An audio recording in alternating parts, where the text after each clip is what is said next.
En Ukraine, des attaques russes ont fait 4 morts et une dizaine de blessés dans les villages proches de la centrale nucléaire de Zaporijia ce vendredi. Selon les autorités locales, Moscou recommence à bombarder les zones résidentielles proches du complexe énergétique et chercherait à priver de courant la rive est du Dniepr. Côté russe, le ministère de la Défense affirme avoir déjoué plusieurs attaques ukrainiennes dans les oblasts de Kharkiv, Donetsk et Lugansk. Près de Kupiansk, un bataillon renforcé ennemi a attaqué les positions des troupes russes vers Berestové. Toutes les attaques ont été repoussées. Plus de 150 soldats ukrainiens, un char, 5 véhicules de combat d'infanterie, 4 blindés de transport de troupes et 9 camionnettes ont été éliminés. Moscou a également publié des images d'entraînement de nouvelles recrues mobilisées. Selon le président Volodymyr Zelensky, l'armée russe a lancé 800 frappes aériennes et tiré plus de 4500 missiles depuis le début de son invasion. Mais il en faudra plus pour briser le peuple ukrainien, a-t-il affirmé dans sa déclaration quotidienne. Pour les Ukrainiens aussi, les drones jouent un rôle de plus en plus important dans la reconquête des territoires occupés et la défense des villes contre les attaques russes. Selon ce pilote, certains peuvent même atteindre la frontière russe. Nous l'avons piloté jusqu'à la frontière et même plus loin parce que c'est de là qu'ils tirent leurs missiles. Dans la région de Kherson, certains villages libérés retrouvent peu à peu leurs habitants, comme ici à Arkhangelsk. Des retours qui posent cependant de nombreuses questions car tout est à reconstruire et l'hiver se rapproche.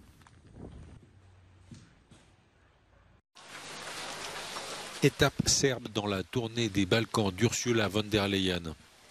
La présidente de la Commission européenne promet à Belgrade 165 millions de subventions pour faire face à la crise énergétique. Ursula von der Leyen a également assuré que l'Europe resterait le principal partenaire de la Serbie et visiter une interconnexion gazière entre la Serbie et la Bulgarie. Ce que nous voulons, ce n'est pas seulement que le gaz circule entre la Bulgarie et la Serbie. Ce projet sera un pas de plus pour nous rapprocher les uns des autres. Il ouvrira le marché serbe du gaz à la diversification. Il améliorera la sécurité énergétique de la Serbie. Les travaux se déroulent dans le cadre des efforts de diversification des fournisseurs d'énergie européens et devraient être achevés d'ici 12 mois. Dans son marathon diplomatique à travers les Balkans, avant d'arriver à Belgrade, Ursula von der Leyen avait fait étape en Bosnie-Herzégovine. La présidente de la Commission européenne a appelé les autorités bosniaques à se saisir de l'opportunité de leur candidature à l'UE pour arriver à surmonter les divisions nationales et religieuses qui minent toujours la région. Ursula von der Leyen a également rappelé que l'Union européenne consacrait 500 millions d'euros pour le développement des énergies renouvelables dans les Balkans. En proie à des températures quasi estivales, la Corse est touchée par des incendies depuis dimanche dernier. Difficile d'accès, le feu a parcouru plus de 410 hectares selon les pompiers de Haute-Corse. Face à la multiplication des incendies, le président Emmanuel Macron a annoncé ce vendredi une nouvelle stratégie de lutte. Et cette stratégie pour moi repose sur 3 piliers. Mieux prévenir les incendies, réussir ensuite à lutter plus efficacement et renforcer les moyens de lutte contre l'incendie, à la lumière de ce que nous sommes en train de vivre, et puis reboiser et gérer durablement nos forêts, qui est là aussi un axe essentiel. Cette stratégie prévoit également la mise en place d'une carte nationale pour recenser les zones particulièrement vulnérables. Cet été, la France a été touchée par d'importants incendies. 72 000 hectares de forêt ont été dévastés en 2022. C'est 6 fois plus que la moyenne des 10 dernières années. Le chef de l'État a prévenu que cet été exceptionnel ne le serait peut-être pas autant à l'avenir en raison du changement climatique.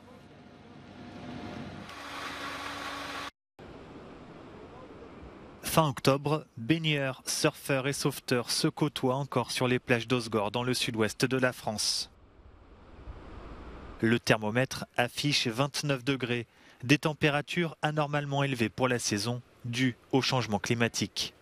Selon les Nations Unies, la concentration dans l'atmosphère des 3 principaux gaz à effet de serre, le dioxyde de carbone, le méthane et le protoxyde d'azote, est à son plus haut niveau.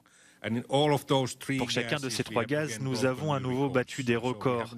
Il n'y a donc pas de réelle amélioration dans l'atmosphère jusqu'à présent. L'Espagne connaît aussi un mois d'octobre particulièrement chaud et ces conditions inhabituelles devraient se prolonger encore 2 semaines. Conséquence du réchauffement de la planète, les vagues de chaleur sont désormais plus fréquentes, plus intenses et durent plus longtemps.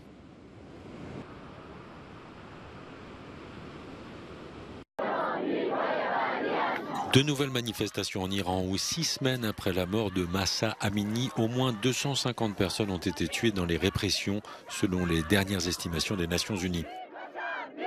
Cette semaine seulement, 4 manifestants ont été tués dans plusieurs villes iraniennes. À l'ouest, dans la ville de Khorramabad, des heurts ont éclaté avec la police anti-émeute alors que les manifestants commémoraient la mort d'une jeune femme tuée 40 jours plus tôt. Les hommages traditionnels 40 jours après le décès des premiers manifestants font craindre aux ONG une accélération prochaine des répressions. Ces derniers jours, dans les cortèges, les manifestants scandent des slogans appelant au renversement du régime des mollahs. De leur côté, les autorités ont appelé à manifester ce vendredi pour condamner l'attentat qui a visé un sanctuaire chiite à Shiraz, dans le sud du pays. Au moins 15 personnes y avaient été tuées. L'attentat a été revendiqué par l'État islamique et le président iranien accuse les ennemis de l'Iran de chercher à diviser le pays.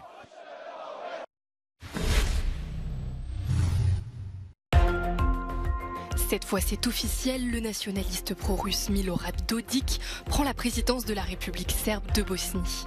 Sa victoire a été confirmée ce jeudi par la commission électorale après un recompte des voix demandé par l'opposition qui l'accusait de fraude. La Bosnie est régie depuis la fin de la guerre intercommunautaire en 1995 par un système politique complexe divisé en 2 entités. L'Irlande du Nord se dirige vers des élections anticipées. Une réunion de la dernière chance des députés n'a pas permis de sortir de l'impasse politique provoquée par le statut post-Brexit de la province britannique. Les élus unionistes et républicains de l'Assemblée nord-irlandaise devaient s'entendre avant jeudi minuit. Au vu de l'absence d'accord, des élections pourraient se tenir dès mi-décembre selon les médias.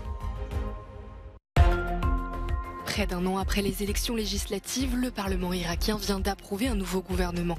Le Premier ministre Mohamed Chial Soudani avait pour mission de former une équipe ministérielle répartie entre des représentants des communautés chiites, sunnites et kurdes.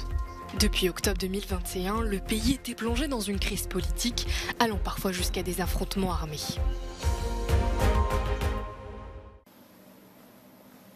L'Allemagne apporte sa pierre à la reconstruction de Notre-Dame de Paris. 4 vitraux de la cathédrale incendiée sont actuellement en cours de restauration dans cet atelier de Maître Verrier adjacent à une autre cathédrale, celle de Cologne. Un travail délicat pour redonner leur éclat aux vitraux noircis par les flammes. Une coopération franco-allemande pleine d'émotion, témoigne la directrice de l'atelier. C'était quelque chose de spécial de recevoir ces pièces, car elles sont liées à beaucoup d'émotions.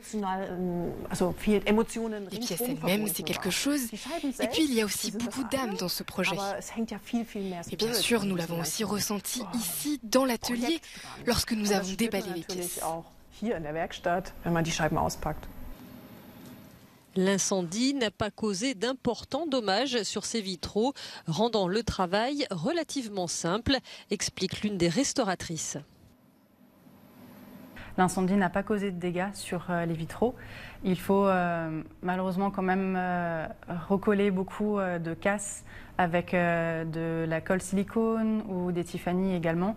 Et bien sûr, on a aussi le temps qui nous manque et il faut avancer au plus vite et au mieux avec la qualité pour pouvoir arriver à remettre ces vitraux dans Notre-Dame au printemps prochain. Plus de 3 ans après l'incendie, le chantier pharaonique de reconstruction avance selon les délais prévus en vue d'une réouverture programmée pour 2024.